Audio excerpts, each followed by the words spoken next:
There's something strange about a peaceful morning when your world is about to explode. That's what I was thinking as I sipped my coffee and watched my wife butter her toast like it was any other Tuesday. Big day at school, I asked her, leaning on the kitchen counter like the supportive husband I always tried to be. She nodded, eyes still on her phone. Staff meeting before class. You know how Dean Thompson gets when someone's late. I smiled. Tell him he still owes me a rematch at racquetball. She chuckled. I'm not sure he remembers you. She said it playfully, but it landed like a dart. Small jab. Nothing fatal. But I remembered that tone, later. The kind of tone someone uses when they think they're playing chess and you're holding a checkerboard. Her phone buzzed again. Third time in 10 minutes. She didn't flinch. Now, let me be clear. I wasn't the paranoid type. I wasn't the guy who checked his wife's texts or hovered over her shoulder. That's not how we were built. Or, at least, not how I thought we were built. She kissed my cheek, grabbed her purse, and breezed out the door with the scent of vanilla shampoo trailing behind her. That was the last normal moment of my life. I worked from home that day, just another Tuesday for an architectural consultant with a mild caffeine dependency and an obsession with symmetry. Around noon, I took a break and wandered into the living room. Our wedding photo was still hanging above the fireplace, perfectly centered. Her idea. She looked beautiful in that picture. Hair up, eyes bright, that I got what I wanted kind of smile. I used to think it was love. Lately, I wasn't so sure. Her phone pinged from the dining table. Now listen, I'm not proud of what I did next. But when a man hears his gut whisper, he listens. That gut doesn't lie. It may not bring a smoking gun, but it'll hand you the map. I walked over. The screen lit up. A text from someone named Mr. Ashford. I frowned. She never mentioned a Mr. Ashford before, and it was weirdly informal for a professional contact. Same time as usual. Rooms booked. Bring that red pen winking face. Red pen? Since when did peer reviews need winks? I backed away like the phone was radioactive. Later that evening, she came home with a paper bag full of Thai food and a breezy "Hey babe." I looked at her and thought about all the things I wasn't saying. The storm cloud was forming. She just hadn't looked up yet. I smiled and grabbed a plate. Let's eat. And we did. Like strangers rehearsing the part of a married couple. The next morning, I drove her to work. She claimed her car was making a noise. Said it like it was no big deal, even though it was the same car that could have driven her to Mars and back without a hiccup. I didn't ask questions. Just drove. She thanked me, kissed me on the cheek again, like a habit, not a feeling, and disappeared into the maze of brick and glass that was Ridge Hill Community College. 10 minutes later, I was still sitting in the car. Then I made a decision. Not the kind that feels dramatic at the time. More like a quiet handshake with your instincts. I got out, walked across the parking lot, and headed toward the main building. Now this part. This part is important. Because when I got inside, I didn't go looking for her. I went looking for him. Mr. Ashford. Literature department. You can learn a lot from a college bulletin board. Faculty schedules, office hours, even coffee preferences. Mr. Ashford had office hours on Wednesdays from 10 to 12. It was 10:23. I walked to the English wing, calm as a breeze, and spotted his nameplate on a door just slightly ajar. Inside, voices. Hers. His. Low, playful, and unmistakably not talking about thesis formatting. I pushed the door open like I belonged there. She was sitting on his desk. Not at his desk. On. His. Desk. His tie was off. Her hair was out of its usual librarian-style bun. And when they saw me, oh, that silence could have swallowed the whole damn building. Her mouth opened. Nothing came out. He stood, frozen, like a deer that had been grading papers and suddenly walked onto a highway. I didn't say a word. I held up my phone, clicked stop recording, and walked out. I didn't shout, didn't punch anyone, didn't even blink. But that moment, that quiet, was louder than any courtroom gavel. The video was 12 seconds long. It didn't show anything graphic.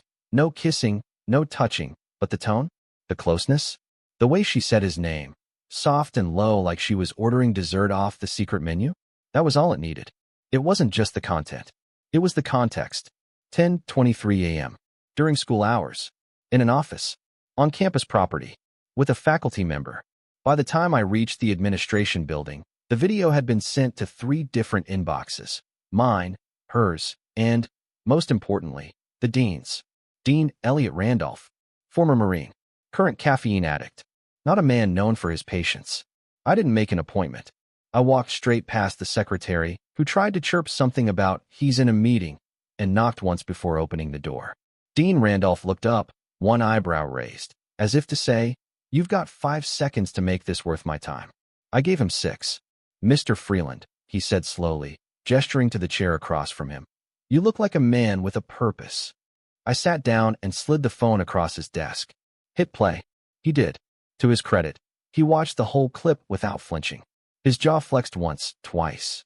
The kind of expression a man makes when someone says "decoff" and means it. When the video ended, he slowly locked the screen and set the phone down. "That's Professor Ashford." "Correct. And your wife, Mrs. Freeland. Soon to be ex."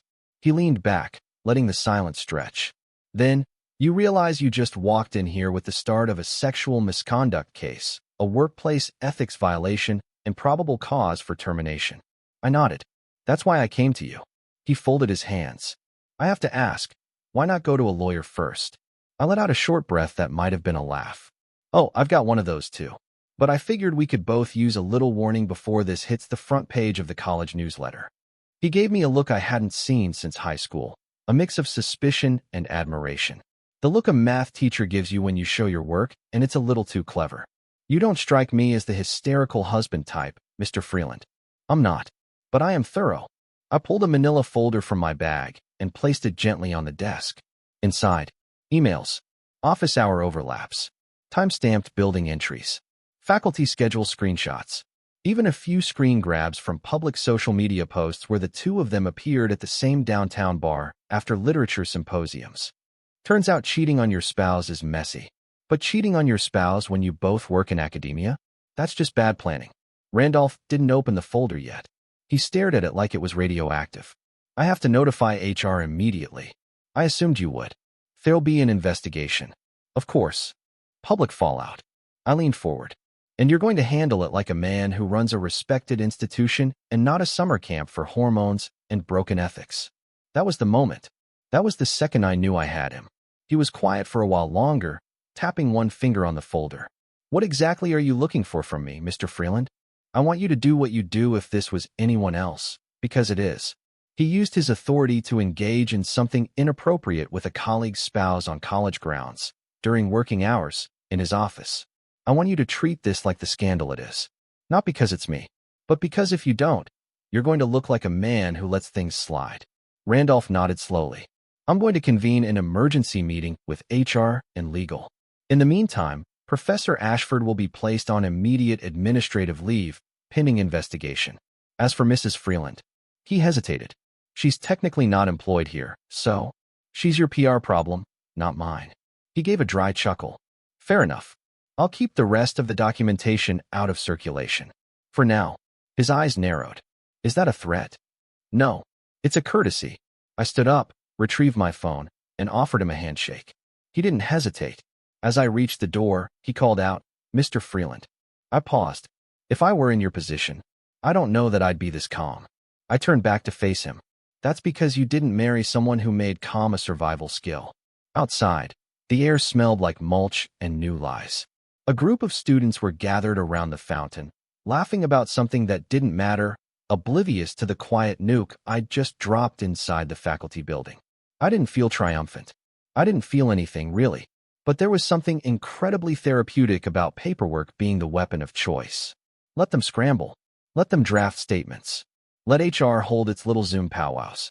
The ball wasn't in their court anymore. It was bouncing down the hallway with a siren attached to it, and no one knew which room it would roll into next. The thing about a scandal is, it doesn't detonate all at once. It leaks. It creeps. It snakes through quiet conversations, across coffee-stained break rooms, and beneath awkward glances during staff meetings. By Friday morning, Ridge Hill Community College was a leper colony in dockers and flats. No one said it outright, but everyone knew. The English department had turned radioactive overnight. Professor Ashford, normally the peacock of the hallways with his tweed jackets and smug quotes from Hemingway, was nowhere to be found. His office door was locked. His nameplate was gone. A printed sign was taped up in its place. "Professor Ashford is on administrative leave. Please direct inquiries to the department chair." Translation: he's been benched. Don't poke the bear. Meanwhile, my wife, the wife, because she'd forfeited the right to possessive pronouns, was busy playing the confused spouse routine. Word around campus was that she'd been seen crying in her car. Twice. People whispered about her more than him. Ashford was a cliché, midlife, tenure, overconfident. But her? She was one of them. A faculty spouse, a familiar face at fundraisers, PTA events, the Christmas party. She had access, which made the betrayal feel closer. Slimier. Her friends? Vanished. No more wine and laughs with the adjunct crew. No more book club. The same women who once asked her for life advice were now dodging her in hallways like she was coughing up plague spores. I should have felt pity, but all I felt was clarity. This was what exposure looked like, sunlight on mildew. On Monday, the Real show started. The college president sent out a campus-wide email at 8:01 a.m. to all Ridge Hill staff and faculty. The administration is aware of recent allegations involving professional misconduct by a faculty member. An independent review panel has been assembled and will begin its investigation immediately. We remind everyone to uphold professional standards and refrain from speculation until the matter is resolved. Refrain from speculation? That's like asking sharks not to sniff blood. By noon, 2 different versions of the story were circulating. One had Ashford seducing multiple faculty spouses. The other insisted my wife was the aggressor, the predatory plus one, who'd lured a respected professor into scandal. Somehow, both versions painted her as the villain. Poetic. Now, I hadn't spoken to her directly since the day I walked into Ashford's office. She'd texted. She'd called. She'd even left a handwritten note on the windshield of my truck, as if we were living in a Nicholas Sparks novel. I didn't respond.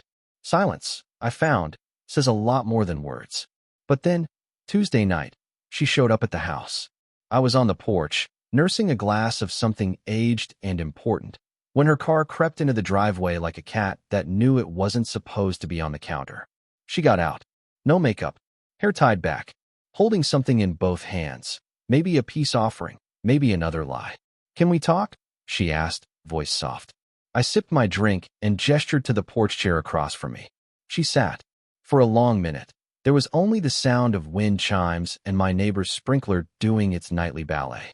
"I didn't mean for it to go this far," she finally said. "That was the opener?" I turned my head slowly, like I was checking to see if anyone else heard how pathetic that sounded. "I made a mistake, and I—" "Stop," I cut in. "Don't insult either of us with the word mistake. That's when you forget your umbrella. That's when you burn toast. You made a choice." She blinked, stung. "Good. I didn't think it would become a scandal." I laughed, short, sharp. "Oh, so it's not the betrayal that bothers you. It's the inconvenience." She looked down at her hands. The item she brought. Turns out it was a framed photo. Us. On our honeymoon. She tried to hand it to me. I didn't take it. "Why are you here?" I asked. She hesitated. "Because I know you're the one who sent the video." "Correct. You humiliated me." Now I smiled. A slow, deliberate one. The kind of smile you only earn after weeks of biting your tongue and gathering receipts. "No," I said. "You humiliated you. I just gave everyone front row seats." She opened her mouth, probably to spin some tale about how we could work through this, how love conquers all, how Ashford was a mistake she didn't even want, but I cut her off with a wave of my hand. "You should leave. Please, just hear me out. You had 6 years to be heard. This porch. It's reserved for people who didn't treat marriage vows like a group project." She left without another word. Framed photo still sitting on the porch table. I left it there until it rained. Then I threw it in the trash, frame, glass, and all. Meanwhile, the college kept unraveling. By Thursday, the faculty senate had been dragged into the mess. Donors were asking questions. One tenured professor, who apparently hated Ashford's guts, made a statement about ethical rot in the humanities. The students? Oh, they had a field day. Memes popped up. One student made a TikTok impersonating Ashford's literary seduction voice. Another live-streamed a dramatic reading of the leaked email thread between my wife and the professor. It wasn't even the right thread, but no one cared. The scandal had legs. I got an anonymous thank you card in the mail with a quote scribbled on the inside. "Revenge is a dish best served through HR." So yeah, she lost the pedestal. He lost his job. And I gained something better than justice. Control. The college dragged their heels at first, like they always do when they smell liability. The investigation began formally the following week, with HR interviewing half the English department and pretending to take notes. Ashford had gone ghost.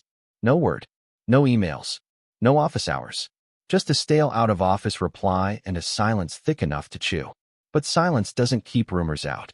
One junior professor accidentally leaked that Ashford had a pattern, at least 2 other cases of questionable relationships, both swept under the rug with sensitivity training and a slap on the wrist. This time, the slap was coming from a closed fist. By the end of October, Ridge Hill College terminated Ashford's contract. The announcement came in a 2-line email. Professor Ashford is no longer employed at Ridge Hill. We thank him for his service. Translation: we just yanked the pin from the grenade, and we're ducking. The best part? The scandal made the local news. Nothing flashy, just a couple of quotes from an anonymous source close to the matter, yours truly. The headline was gold. Professor resigns amid faculty scandal at Ridge Hill. The comments section roasted him like a marshmallow at a bonfire. Turns out, when you betray your job, your students, and your own ego, you don't get tenure. You get torched. Now, as for my wife. Excuse me, X, she tried damage control. A few sad emails to friends. A vague Facebook post about hard times. Classic PR spin with all the sincerity of a used car ad. She moved out 2 weeks after the story broke. Said it was temporary. I didn't argue. By November, the divorce papers were on her doorstep, delivered by a man in a suit who said, "You've been served," with a smile that cost me extra but was worth every cent. She called me that night, crying. I let it ring. Her tears weren't guilt. They were regret. Not for hurting me, but for what it cost her. Reputation, comfort, control. She didn't miss me. She missed the version of me who didn't know better. That guy was dead. Here's where the real game started. I knew Ashford would try to resurface. Some lecture circuit, online tutoring, maybe a book deal where he'd spin himself as the victim of cancel culture. But I also knew something else. He was still teaching online, quietly, for a small private college in another state, under a slightly tweaked version of his name. I made a burner account, signed up for his course, recorded everything. He made the mistake of using college resources for side income, violated about 6 academic codes and a federal tax form or 2. So I sent the full dossier, videos, login data, screenshots, to his new college's ethics board. CC'd the president. Attached a list of former Ridge Hill student complaints for good measure. Result? Gone in 48 hours. No fanfare. Just poof. Digital witness protection revoked. He'd have better luck selling insurance door to door. Revenge, contrary to popular belief, isn't about rage. It's about closure. It's about stacking each piece, each play, until the whole thing collapses into silence. The final nail? A faculty reunion. Every year, Ridge Hill hosts an alumni and faculty mixer. Wine, laughter, people pretending they liked each other in the 90s. I RSVP'd. Not out of nostalgia, just timing. I arrived fashionably late. Wore my best suit. Brought a date. Smart, funny, successful. Not a replacement. Just someone who looked nothing like my ex and everything like a future. She was there, of course. My ex. Alone. She didn't come over. But she saw us. And for one long, lingering second, our eyes locked. She looked small. Not tragic. Not broken. Just irrelevant. And that was the sweetest revenge of all. Life goes on. I moved across town, changed gyms, started biking instead of driving. Quiet changes. But every day got lighter. The GoFundMe, people who helped pay my legal fees after the early chaos, I sent every dollar back, anonymously, with a note. Thanks for believing me before anyone else did. Ashford disappeared. No social media, no podcast. A ghost and loafers. Probably explaining the gap on his resume as a sabbatical for personal growth. Translation: I torched my career and learned nothing. My ex? She tried dating. I heard from mutuals that she got ghosted twice, dumped once. Turns out, cheating on your husband with a campus cliché doesn't exactly scream wife material. As for me, I sleep better. I laugh more. And every so often, I take out the copy of that original video, the 12 seconds that changed everything. Not to gloat, but to remember that sometimes the truth doesn't set you free. It sets fire to the lies. And you? You get to walk away from the ashes without looking back.